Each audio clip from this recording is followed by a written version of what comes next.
فلما بلغا مجمع بينهما نسيا حوتهما فاتخذ سبيله في البحر سربا فلما جاوزا قال لفتاه آتنا غداءنا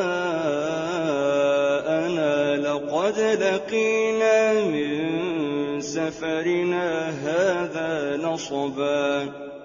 قال أرأيت إذ أوينا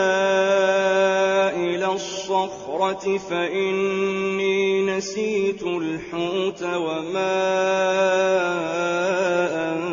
أنسانيه إلا الشيطان أن أذكره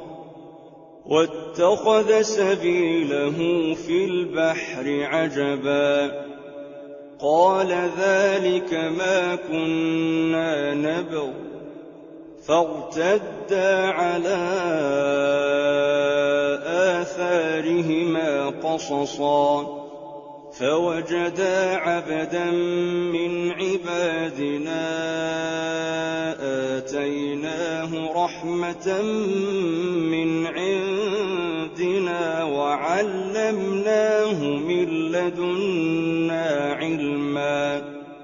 قال له موسى هل أتبعك على